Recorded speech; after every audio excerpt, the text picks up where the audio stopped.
আসসালামু আলাইকুম প্রিয় দশম শ্রেণীর শিক্ষার্থীরা, তোমাদের টেস্ট পরীক্ষার ইংরেজি ফার্স্ট পেপার প্রশ্ন। তো এক নজরে দেখে নাও তোমাদের টেস্ট পরীক্ষার প্রশ্ন কেমন হবে। তো এটা হলো কপোতাক্ষ নদের সেটের প্রশ্ন।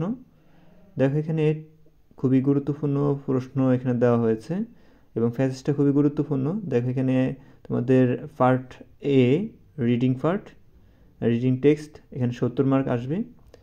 তো দেখো এখানে হিউম্যান ক্যান নাইদার চেঞ্জ এই ফেজ থেকে আসছে।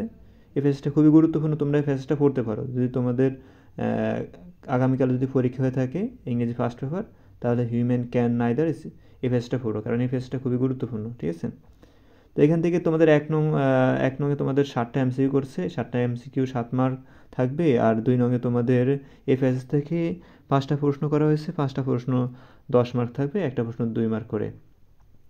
আর 3 নং একটা প্যাসেজ থাকবে, এই প্যাসেজে তোমাদের কিছু গ্যাপ থাকবে, ফিলিং গ্যাপ থাকবে, গ্যাপগুলো পূরণ করতে হবে। ঠিক আছে, আর তোমার দেখো এখানে 4 এবং 5 নং একটি প্রশ্ন, একটা আনসিন প্যাসেজ থাকবে। এই আনসিন প্যাসেজের তোমার কি দেখো আনসিন প্যাসেজের একটা প্যাসেজ দেওয়া আছে এখানে, উইলিয়াম শেক্সপিয়ার। তো এই উইলিয়াম শেক্সপিয়ার এটা খুবই গুরুত্বপূর্ণ একটা প্যাসেজ, আনসিন প্যাসেজ হিসাবে দিয়েছে। তো দেখো এই যে এটার বাকি অংশ হলো এখানে যে 4 নাম্বারের এখানে টেবিল আসবে। তো এখানে ইনফরমেশনগুলো দিতে হবে, সঠিক ইনফরমেশনগুলো দিতে হবে। তারপরে হলো 5 নং, এই ফেসেস থেকে আনসিন ফেসেস থেকে তোমাদের একটা সামারি লিখতে হবে। তুমি নিজের ওয়ার্ড ইউজ করতে হবে, পুরোপুরি তুমি উঠে দিলে হবে না, তোমার নিজের কিছু ওয়ার্ড ইউজ করতে হবে। এখানে দেখো শেষে বলছে ইউর ওন ওয়ার্ডস, মানে তোমার নিজস্ব ওয়ার্ড ব্যবহার করতে হবে এখানে। 6 নঙে তোমাদের আসবে এ বি সি, এ কলম বি কলম সি কলম আসবে। 7 নঙে তোমাদের আসবে রিয়ারেন্সটা আসছে নেলসন ম্যান্ডেলা থেকে আসছে। তারপরে দেখো 8 নঙে তোমাদের পোয়েম থাকবে। তোমাদের 5টা যে পোয়েম আছে, এই পোয়েম থেকে এখানে 8টা প্রশ্ন করা হয়েছে। যেমন এখানে বুকস কবিতা, টু মাদার রিমেম্বার্স, ঠিক আছে, এরকম 5টা যে কবিতা আছে, 5টা কবিতা থেকে 8টা প্রশ্ন করা হয়েছে।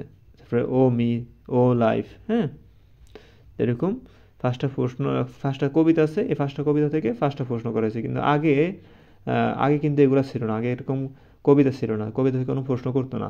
ঠিক আছে, এখন বর্তমান তোমাদের এই নতুন কারিকুলামে কবিতা থেকে প্রশ্ন করে। তারপরে দেখো 9 নং তোমাদের স্টোরি থেকে, তোমাদের টেক্সট বুকে কিছু স্টোরি আছে, স্টোরি থেকে 8টা প্রশ্ন করা হয়েছে। 8টা থেকে তোমরা 5টা প্রশ্ন উত্তর দিবা, এটা 9 নঙে। ঠিক আছে, একটা প্রশ্ন উত্তর দিতে পারলে তোমরা 2 মার্ক করে পাবা, আর 5টা প্রশ্ন উত্তর দিতে পারলে 10 মার্ক। ঠিক আছে, এর হলো তোমাদের রিডিং পার্ট। এবার রাইটিং পার্টে আসো। রাইটিং পার্ট হলো তোমার 30 মার্ক। তো এখানে তোমাদের দুইটা থাকবে, একটা হচ্ছে তোমার স্টোরি থাকবে, স্টোরি 15 মার্ক থাকবে। আর তোমার 11 নঙে থাকবে তোমাদের একটি ডায়লগ থাকবে, ডায়লগে তোমাদের 15 মার্ক থাকবে। ঠিক আছে, স্টোরি আসছে তোমার 1 day 2 rates stall a piece of bread, এটা। আর 11 নঙে আছে তোমার হ্যাঁ, বেনিফিট অফ আর্লি রাইজিং, যে সকালে যে ঘুম থেকে ওঠা এটা সুবিধা সম্পর্কে বন্ধুর কাছে একটি কি লেখো, বন্ধুর সাথে কথোপকথন করো, ডায়লগ মানে সংলাপ। ঠিক আছে, তো এই হলো তোমার আর্লি রাইজিং, খুবই গুরুত্বপূর্ণ। তোমরা তার সাথে সাথে ফিজিক্যাল এক্সারসাইজও পড়তে পারো, ফিজিক্যাল এক্সারসাইজ, আর্লি রাইজিং। তারপরে তোমরা পড়তে পারো এসএসসি প্রিপারেশন, এক্সাম প্রিপারেশন। ওকে, এই 3টা ডায়লগ পড়তে পারো। ওকে, তো এই পর্যন্তই থাকবে। আবার দেখা হবে আগামীকাল কোনো একটি অন্য সাবজেক্ট নিয়ে। ধন্যবাদ, আসসালামু আলাইকুম।